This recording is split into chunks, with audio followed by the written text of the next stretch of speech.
할렐루야. 뉴욕 기둥교회 성도 여러분, 주님의 이름으로 환영하고 축복합니다. 이 시간 하나님의 은혜와 평강이 여러분들에게 함께 하기를 간절히 원합니다. 하나님께서 이 시간 우리에게 주시는 말씀은 구약 성경 역대하 4장 6절에서 10절까지의 말씀입니다.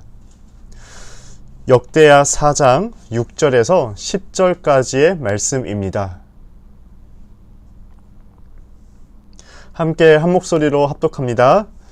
또 물두멍 10개를 만들어 5개는 오른쪽에 두고 5개는 왼쪽에 두어 씻게 하되 번제에 속한 물건을 거기서 씻게 하였으며 그 바다는 제사장들이 씻기 위한 것이더라. 또 규례대로 금으로 등잔대 10개를 만들어 내전 안에 두었으니 왼쪽에 5대요 오른쪽에 5대이며 또 상 10개를 만들어 내전 안에 두었으니 왼쪽에는 5개요 오른쪽에는 5대이며 또 금으로 대접 100개를 만들었고 또 제사장의 뜰과 큰 뜰과 뜰 문을 만들고 그 문짝에 놋을 입혔고 그 바다는 성전 오른쪽 동남방에 두었더라. 아멘. 오늘 보면은 솔로몬의 성전이 완성된 이유, 특별히 하나님의 성전 안에, 하나님의 지성소 안에 어떤 기물들로 채울 것인가에 대해서 이 기물들에 대해서 나열한 방식으로 오늘 본문이 서술되고 있습니다. 오늘 본문을 읽어보시니까 모두 어떠세요? 오늘 본문에는 치수, 특별히 하나님의 기물들, 이 놋으로 제단을 만들었으니 길이가 20규빗이요 높이가 10규빗이요 이러한 용어들과 치수들이 자주 등장하는데요. 사실은 이러한 용어들이 이제 그림 용어이죠. 이제 그림으로 보면 쉽게 이해가 될 텐데 이 글로 되어 있는 것을 우리가 보다 보니 본문을 이해하는데 이 어려움이 분명 있었을 겁니다. 저는 특별히 당시 이제 솔로몬의 성전 안에 어떤 기물들을 채웠는가에 대해서 좀 몇 가지를 주목해 봄으로써 우리가 주님의 거룩한 성도라면 이 하나님의 성전에 무엇을 채워 넣어야 하는 것인가에 대해서 함께 나누도록 하겠습니다. 첫 번째로 우리는 이 하나님의 성전에 거룩함을 채워 넣어야 합니다. 특별히 오늘 본문 6절은 이렇게 말씀하고 있습니다. 우리가 한 목소리로 읽겠습니다.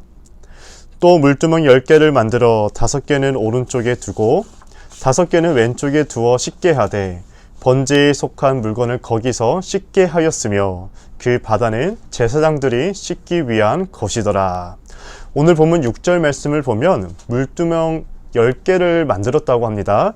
그리고 이제 그 물두멍에 이제 번제에 사용된 물건들, 성전에 사용된 이 기구들을 반드시 정결하게 씻었다고 하죠. 그러니까 제사에 사용된 도구들은 반드시 제사 이후에 이 물두멍에 깨끗하게 씻는 예식을 가졌어야만 했습니다. 우리는 이제 주님의 도구로서 우리도 마찬가지로 이 성전의 기구들처럼 이 성전의 도구들처럼 주님의 도구로서 하나님의 성전에서 이런저런 모습으로 섬기게 되죠. 어떤 분들은 찬양대로, 어떤 분들은 교사로, 어떤 분들은 예배 이언으로, 또 어떤 분들은 이 주방에서 섬기기도 합니다.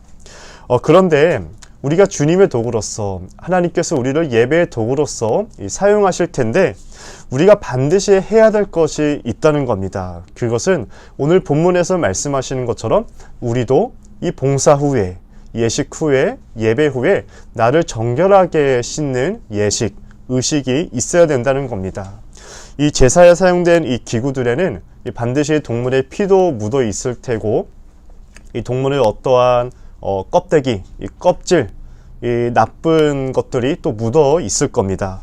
마찬가지로 우리가 주님을 위해서 이 봉사의 도구로서 이 하나님의 성전에서 봉사할 때 때로는 우리 안에 그러한 것처럼 이 더러운 것들이 묻어 있다는 것이죠. 어떠한 것들이 묻어 있을까요? 이 나의 감정의 더러움들, 나의 생각의 더러움들, 나의 말의 더러움들, 나의 양심의 더러움들, 다른 사람들과의 관계 속에서의 더러움들, 우리가 교회 봉사를 하다 보면 이러한 더러움들이 반드시 우리 안에 묻게 되었다는 겁니다. 때문에 제사에서 쓰인 이 도구들을 반드시 씻어내는 것처럼 우리가 예배의 도구로 사용되었다면, 주님의 몸된 교회의 도구로 사용되었다면 반드시 우리를 씻어내는 의식, 씻어내는 작업이 필요하다는 것입니다. 특별히 이 물두멍에서 이 물은 이 무엇을 상징하는 것입니까? 이 성경은 이 성령을 가리켜 이 물로 이 표현하곤 합니다. 우리는 반드시 교회 봉사 이후에, 예배 봉사 이후에 이 성령으로 우리를 이 씻어내는 그러한 의식, 그러한 시간들이 반드시 필요하다는 것이죠. 내가 먼저 정결한 그릇이 되어야만 하나님의 예배가 지속될 수 있고, 내가 깨끗한 그릇이 되어야만 우리의 봉사가 끊이지 않고 이 성전에서 주님의 거룩함으로 이루어지게 되는 것입니다. 하나님의 성도들, 우리 특별히 뉴욕 기둥교회 성도님들, 날마다 성령으로 우리가 예배 봉사 이후에 주님의 몸된 교회를 섬긴 이후에 나의 감정의 더러움들, 나의 관계의 더러움들, 나의 언어와 나의 생각의 모든 더러움들을 주의 성령으로 깨끗하게 씻어내기를 간절히 바랍니다. 두 번째로 우리가 성전 안에 반드시 채워 넣어야 할 것이 있다면 그것은 바로 이 빛입니다. 특별히 본문 7절에서 이렇게 말씀하고 있죠. 또 규례대로 금으로 등잔대 10개를 만들어 내전 안에 두었으니 왼쪽에는 5개요 오른쪽에는 5개이며, 이 광야 시절 성막에는 이 등잔대가 단 하나이었습니다. 그러나 이제 솔로몬 시대에서는 이 등잔대가 이 10개로 이제 늘어나게 되죠. 이 성전 시대, 이 광야 시대와는 다르게 이 성전 시대에는 바로 이스라엘에게 비추는 이 영광의 빛이 더욱 강하게 나타내어졌다는 것입니다. 때문에 반드시 마찬가지로 우리가 이 교회 안에서 이 비춰야 할 빛이 있습니다. 바로 이 등잔대, 이 강한 이 하나님의 빛, 영광의 빛을 이 비춰야 되는 건데요. 이 구체적으로 우리가 어떤 빛을 비출 수 있어야 됩니까? 이 첫 번째는 바로 이 생명의 빛입니다. 생명의 빛이 누구입니까? 바로 예수님입니다. 예수님께서 요한복음에서 자기 자신을 가리켜 나는 생명의 빛이라 라고 말씀하셨죠. 때문에 예수님이 계신 곳에는 이 어둠이 함께할 수 없습니다. 예수님이 계신 곳에는 어둠이 제한되고 있습니다. 예수님이 계신 곳에는 이 죄와 죽음의 권세가 사라지게 되어 있습니다. 때문에 교회는 반드시 이 예수님이라는 이 생명의 빛을 비출 수 있어야 됩니다.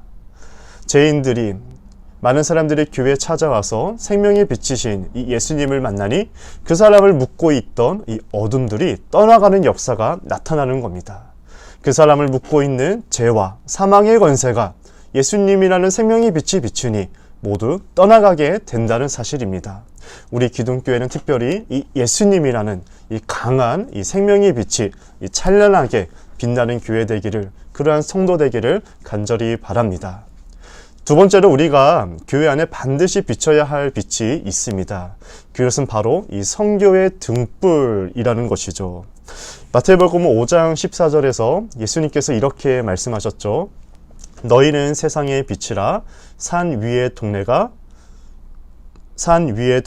이 숨겨지지 못할 것이요 라고 말씀하셨습니다. 성교의 등불을 가진 교회는 바로 산 위의 동네라는 겁니다. 결코 숨길 수 없는 교회, 숨으려고 하지만은 결코 숨길 수 없는 교회가 바로 산 위의 동네로서의 이 교회라는 것이죠. 바로 성교의 등불을 가진 교회는 반드시 이 세상을 향하여서 이 빛을 비추게 되어 있다는 겁니다. 교회는 끊임없이 이방인들을 향하여서 빛을 비춰야 됩니다. 교회는 끊임없이 죄인들을 향해서, 가난하고 이 소외된 자를 향해서 끊임없이 성교의 등불을 비추는 곳이 바로 이 교회라는 것입니다. 우리 특별히 뉴욕 기둥교회에 이 성교의 등불로서 우리 성도님들 한 분 한 분을 성교의 등불로서 이 자리 위에, 이 교회 위에 불러 주셨습니다. 여러분들의 삶의 자리가 바로 성교의 등불이라는 겁니다. 여러분들의 교회 봉사의 자리가 이 성교의 등불이라는 겁니다. 여러분들이 성교의 등불이니 산 위의 동네처럼 숨겨지지 않는 것입니다. 산 위의 동네는 반드시 반드시 되어 있습니다. 교회의 본질적인 사명은 이 세상의 빛을 비추는 것입니다. 여러분들 모두 이 교회의 본질적인 사명을 가지고 이 세상 가운데 찬란하게 빛을 비추는 사명을 귀하게 감당할 수 있기를 바랍니다. 그리고 동시에 여러분들 자신 스스로가 하나의 교회로서 여러분들의 삶의 자리가 또한 찬란하게 이 세상 가운데 빛을 비추는 그러한 사명의 자리 되기를 주님의 이름으로 간절히 축원합니다. 함께 기도하겠습니다. 하나님 감사합니다. 주님의 몸된 성전 안에 주님의 거룩함으로 또한 이 세상을 찬란하게 비추는 빛으로 우리가 날마다 채우며 나아가게 하여 주시옵소서. 우리가 그러한 사명을 감당하며 나아갈 때 우리가 더욱더 주님의 거룩함으로 인하여서 나 자신이 하나님 앞에 합당하게 쓰이는 정결한 그릇이 되게 하여 주시고, 또한 오늘 나의 삶의 자리가 이 세상을 비추는 산 위의 동네, 그러한 교회로서의 삶의 자리 되도록 하나님께서 인도해 주시옵소서. 예수님의 이름으로 기도드립니다. 아멘. 이 시간 하나님의 말씀을 생각하면서 나 자신과 특별히 우리 가정과 특별히 우리 교회와 일터와 특별히 연약한 성도들을 위해서 함께 오늘 주신 하나님의 말씀을 기억하며 기도하기를 원합니다. 함께 기도하겠습니다.